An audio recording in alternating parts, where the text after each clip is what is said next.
আজ আমি তোমাদের শোনাবো দুই বন্ধুর গল্প। সে অনেক দিন আগের কথা। অভয়গঞ্জের গভীর জঙ্গলে বসবাস করত এক চালাক শেয়াল ও এক বোকা কুমির।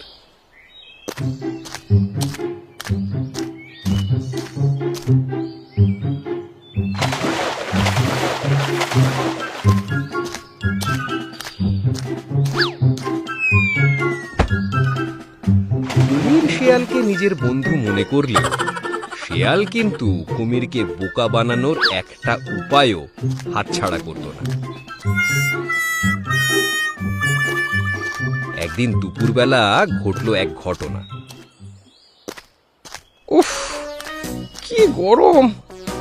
জল, একটু একটু জল।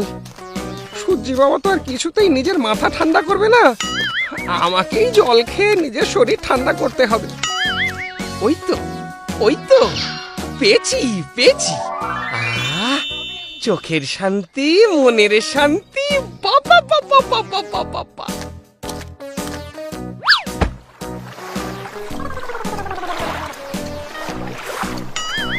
আরে শিয়াল ভাই যে কতদিন পরে এলে এই পথে। আরে কুমির ভাইয়া, কেমন আছো? ভালো আছো তো? আমার কথা আর কি বলবো ভাই, এই জলে থাকতে আমার আর ভালো লাগে না। মনে হয় যদি আমিও তোমার মতো ডাঙায় থাকতে পারতাম। এই ব্যাপার। আচ্ছা ভাইয়া, তোমার ডাঙায় আসতে সমস্যাটা কোথায়? ডাঙায় থাকলে তো কাজ করে খেতে হবে ভাই, কিন্তু আমি তো আর তোমার মতো বুদ্ধিমান নই। কি কাজ করব বলো তো? সেই চিন্তায় চিন্তায় আমি তো রোগা হয়ে যাচ্ছি ভাই। কি যে বলো না ভাইয়া, আমি থাকতে তোমার আবার চিন্তা কিসে? তুমি ডাঙায় এসে আমার সাথে চাষাবাদ করতেই পারো। টাকা পয়সা, খাওয়া দাওয়া কোনো কিছুরই অভাব হবে না আমি থাকতে। সত্যি ভাই, তুমি আমায় নেবে তোমার দলে? হ্যাঁ, তুমি শুধু শ্রম দিয়ে যাবে আর আমি তোমায় বুদ্ধি দিয়ে যাব। বেশ তো বেশ তো, আমি যে কি বলে ধন্যবাদ জানাবো তোমাকে। ছি ছি ছি ছি ছি ছি ছি ছি। বন্ধুদের মধ্যে আবার ধন্যবাদ কিসের ভাইয়া? এখন এখন ওঠো তো, ওঠো তো, আমার সাথে মাঠে চল। অনেক কাজ করতে হবে আমাদের। হ্যাঁ হ্যাঁ ভাই, চলো চলো।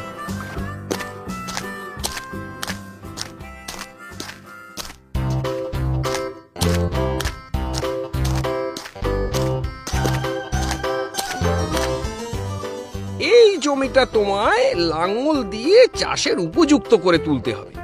ঠিক আছে ভাই, পরিশ্রমে আমি কোনো খামতি দেব না, শুধু ফসল পেলেই হলো।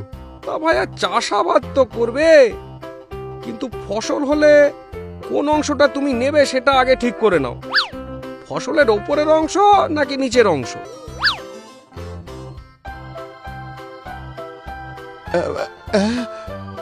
ই আবার কেমন প্রশ্ন? ফসলের আবার ওপর নিচ হয় নাকি? আম, কাঁঠাল, লিচু সবই তো গাছের ওপরের অংশে হতে দেখেছি। কি গো, কিছু ভাবলে? ভাবনা না, ভাবনা, হ্যাঁ হ্যাঁ, ভেবে ফেলেছি। আমি ঠিক করলাম আমি ফসলের ওপরের অংশটাই নেব, তুমি নিচের অংশটা নিও। ঠিক আছে, তাই হবে। তাহলে বরং আলুর চাষই করি। আলুর চাহিদা বেশি, তাই আলুর দামও ভালো পাবো। আচ্ছা, তাই হোক। দেরি করো না, চলো তাহলে লেগে পড়ি। হ্যাঁ হ্যাঁ হ্যাঁ, চলো চলো চলো চলো।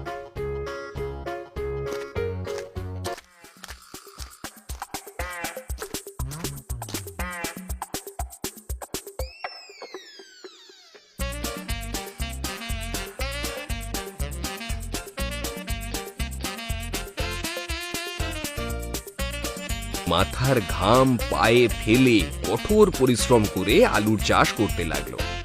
বহুদিনের কঠোর পরিশ্রমের পর অবশেষে এলো ফসল কাটার দিন। উফ, কি আনন্দই না হচ্ছে! এতদিনের কঠোর পরিশ্রমের ফসল আজ আমি পাবো। কুমির ভাইয়া, তাহলে তুমি কথা মতো ফসলের ওপরের অংশটা কেটে নাও, আর আমি নিচের অংশ কেটে নিই।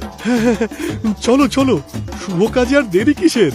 কুমির তখন ফসলের ওপরের অংশ কেটে বান্ডিল বেঁধে নিয়ে চলে গেল। আর কুমির চলে যাওয়ার পর শিয়াল মাটিতে গড়াগড়ি খেয়ে হাসতে শুরু করলো। এতদিনে আমি আমার কষ্টের দাম পাবো।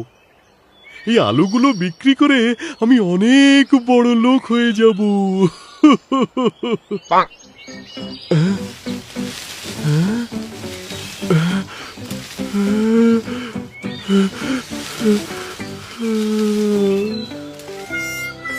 আরে এটা কিরকম হলো? চাষ করলাম আলুর, অথচ এখানে একটাও আলু নেই।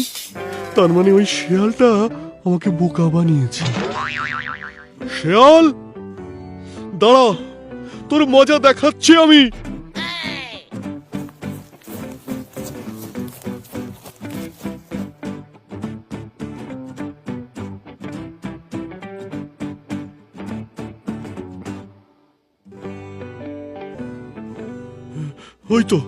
ওই তো বেটা শিয়াল আমায় ঠকিয়ে কি সুন্দর মনের আনন্দে আলু তুলছে। কুমির ততক্ষণে বুঝতে পেরেছিল যে শিয়াল এই যাত্রায় তাকে বোকা বানিয়েছে। পাজি শিয়াল, ইস, এবারে খুব ঠকে গেলাম রে। দাঁড়া, পরের বার বেটাকে মজা দেখাবো, আর আমাকে বোকা বানাতে পারবে না।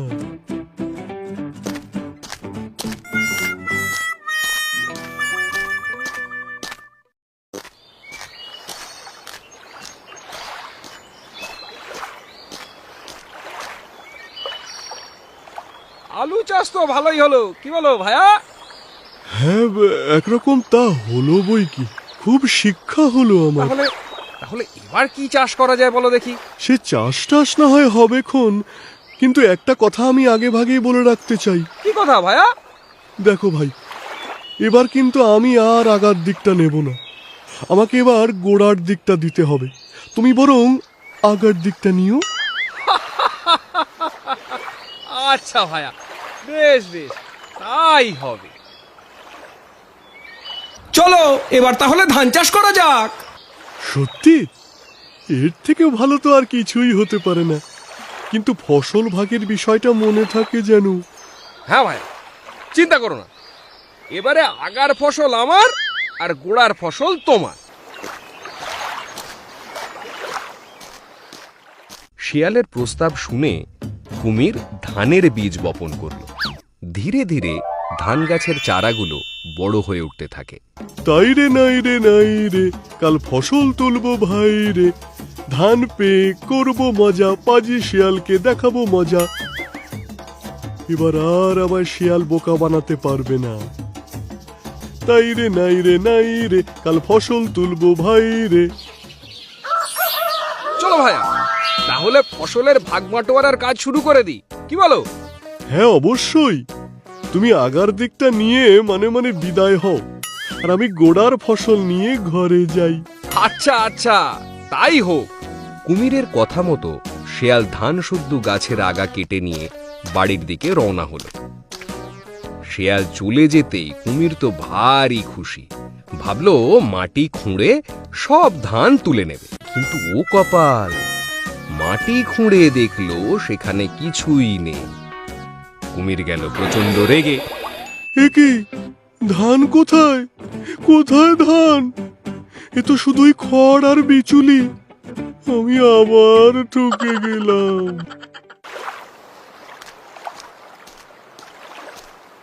কি গো, এত মন খারাপ করে একা একা বসে কি ভাবছো? বেটা শেয়ালের সাথে আমি কিছুতেই পেরে উঠছি না। ওর ঢের বুদ্ধি, বুঝলে, আর আমি মূর্খ বলে ও আমাকে বারবার ফাঁকি দেয়। ওগো, বলছি আমার মাথায় একটা কথা বারবার ঘুরে ফিরে আসছে, বলবো? হ্যাঁ গিন্নি, বলো না, কি বলতে চাও? শিয়ালের তো খুব বুদ্ধি। আমাদের 7 ছানাকে যদি শিয়ালের কাছে লেখাপড়া শিখতে পাঠাই, তাহলে কেমন হয়? চমৎকার, চমৎকার প্রস্তাব দিয়েছো গিন্নি। এই বুদ্ধিটা তো আগে আমার মাথায় আসেনি। আমি কালই ওদের নিয়ে যাব শিয়ালের কাছে। সত্যি? তুমি কালই যাবে? আমি বরং ওদের গিয়ে সুখবরটা দিয়ে আসি।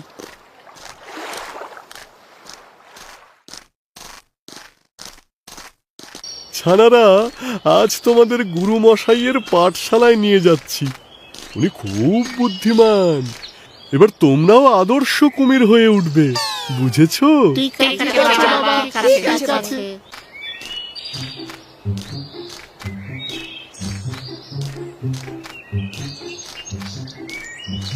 শিয়াল পণ্ডিত, ও শিয়াল পণ্ডিত, বাড়িতে আছো? আরে কুমির ভাইয়া যে, তা এতদিন পর কি মনে করে? ভাই, আমার 7টা ছানাকে তোমার কাছে এনেছি। আমি আর গিন্নি কখনোই চাই না যে ওরাও আমাদের মতো সারা জীবন মূর্খ হয়ে থাকুক। এই জঙ্গলে একমাত্র তুমিই তো বুদ্ধিমান, তাই তুমি যদি ওদের একটু লেখাপড়া শেখাও। তা বেশ তো, বেশ তো, বেশ তো, আর এমন কি ব্যাপার? তুমি শুধু ছানাগুলোকে আমার কাছে রেখে যাও, আমি ওদের শিখিয়ে পড়িয়ে একেবারে বুদ্ধিমান করে তুলব। ওদের কি এখানে রেখে চলে যেতে হবে? হ্যাঁ ভাইয়া, তুমি থাকলে ওদের পড়াশোনায় মন বসতে চাইবে নাকি না? ঠিক আছে, আমি তাহলে রোজ একবার করে দেখা করে যাব। হ্যাঁ, তাহলে এবার আমি আসি। হ্যাঁ ভাইয়া, এসো। এই, তোরা কিন্তু একদম দুষ্টুমি করবি না। পণ্ডিত মশাই যেমনটা বলবেন ঠিক তেমনটাই মেনে চলবি। ঠিক আছে বাবা, ঠিক আছে। আমরা পণ্ডিত মশাইয়ের সব কথা মেনে চলবো। কথা মেনে চলবো। শোনো ছানারা, এবার তোমাদের মধ্যে 6 জন গুহার ভেতর ঢুকে যাও, আর 7ম জন গুহার বাইরে আমার সাথেই থাকো। আচ্ছা পণ্ডিত মশাই।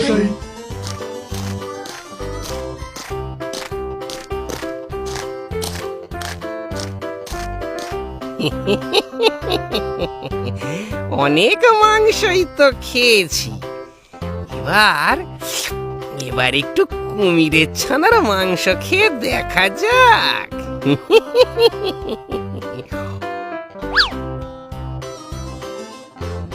আহ, উত্তম, অতি উত্তম।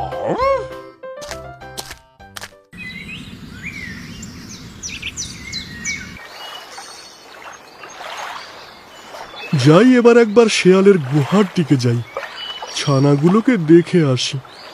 বড্ড মন কেমন কেমন করছে ওদের জন্য। ওদের ছেড়ে তো আর এতদিন থাকিনি কোনোদিন।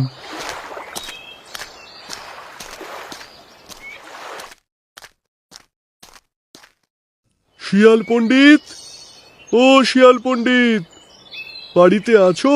এই অসময়ে আবার কি এলো? আমি এখন কুমিরের ছানাদের পড়াতে ব্যস্ত আছি। তাই নাকি ভাই? আমি শুধু একবার ওদের দেখতে এসেছি। একবারটি আমাকে দেখিয়ে দাও, তাহলেই আমি চলে যাব। উফ, কি মুশকিল। ঠিক আছে, ওরা কিন্তু সবাই পড়ছে। আমি এক এক করে ওদের সবাইকে দেখাচ্ছি, তুমি বাইরেই দাঁড়াও। ঠিক আছে, তাহলেই হবে। কুমির যখন তার ছানাদের দেখতে এলো, তখন শেয়াল এক এক করে সবকটা ছানাকে গুহার বাইরে এনে কুমিরকে দেখালো। কিন্তু চালাক শেয়াল কুমিরের 6 নম্বর ছানাকে 2 বার দেখালো, আর ওদিকে বোকা কুমির কিচ্ছু বুঝতে পারল না। ধন্যবাদ পণ্ডিত, অনেক ধন্যবাদ। আমি এবার আসি, কাল আবার আসবো। কুমির চলে যেতেই শেয়াল আরো একটা ছানাকে খেয়ে ফেলল। রইল পড়ে 5।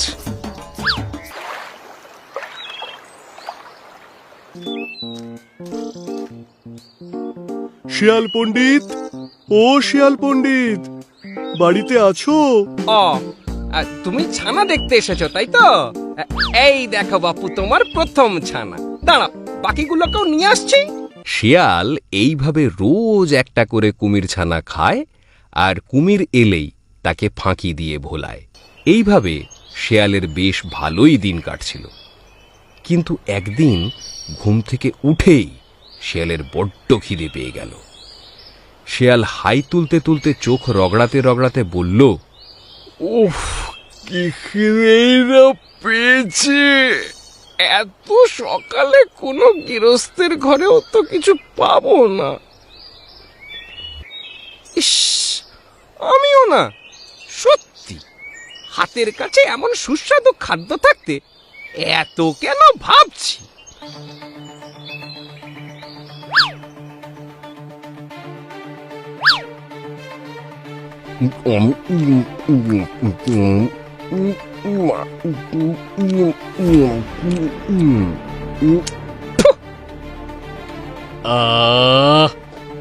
শান্তি, এইবার পেটটা একটু শান্ত হলো।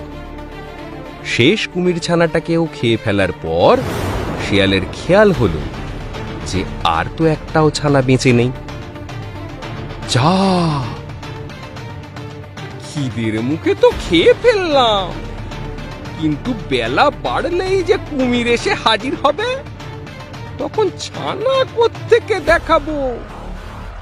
তখন তখন কুমির তো আমাকেই চিবিয়ে খেয়ে ফেলবে। না না না না না না না না না না না না না, আমায় কোনো উপায় বার করতেই হবে। আমি না শেয়াল পণ্ডিত। ভাবো ভাবো ভাবো পণ্ডিত মশাই, কিছু একটা ভাবো, নইলে এতদিন ধরে রসিয়ে রসিয়ে যে কুমির ছানাদের খেয়েছো, আজ তাদেরই বাবা কুমির এসে তোমাকে পেটে পুরবে। Idea, idea! আমি বরং এই জঙ্গল ছেড়ে নদীর ওপারের বনটায় যাই। ওই বনটা অনেক বড়, কুমির আমায় কোনোদিনও খুঁজে বের করতে পারবে না।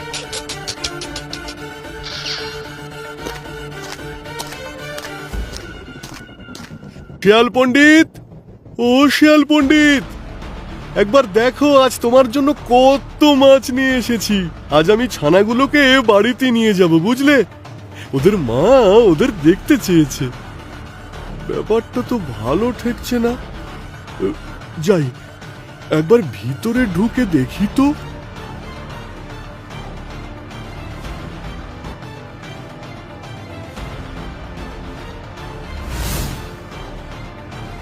শিয়াল পণ্ডিত, আমি সব বুঝতে পেরেছি। বেটা আমার ছানাগুলোকে খেয়ে আমার ভয়ে পালিয়েছে। আমায় ব্যবসায় ঠকিয়েও তোর শান্তি হয়নি, এবার আমার ছানাগুলোকে পেটে পড়লি। দাঁড়া দাঁড়া, আজ তোর একদিন কি আমার একদিন।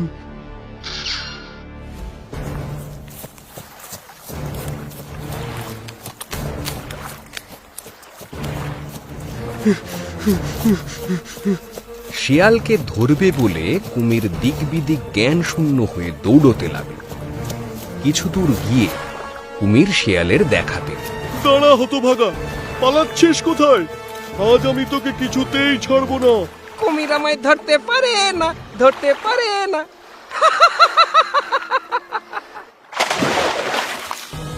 তুই আমার সঙ্গে জলের নিচে দৌড়ে পারবি না রে শিয়াল। আমি তোকে নিমেষেই ধরে ফেলবো। তারপর আমাদের আলুর চাষ থেকে শুরু করে সব হিসেব বরাবর করব তোর সাথে। জলের নিচে কুমিরের মতো ছুটতে আর কেউ পারে নাকি? কুমির খুব সহজেই শিয়ালের পিছন দিকের পা চেপে ধরল। এইবার ধরেছি বাছা ধনকে, দেখি এবার তুই পালাস কোথায়। এই দেখেছ কুমিরটা কি বোকা, আমার পাটাকে লাঠি ভেবে টানাটানি করছে। উফ, কি যে হবে এই বোকা কুমিরের।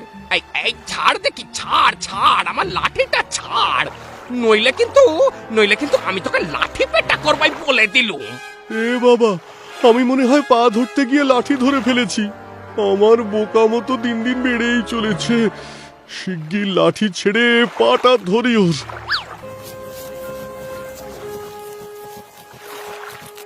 পালালো পালালো, ওই পাজি শিয়ালটা পালালো। ও গো, আমার কি সর্বনাশ হলো গো। শিয়াল আমার ছানাগুলোকে খেয়ে ফেললো, আর আমাকে বোকা বানিয়ে চলে গেল গো।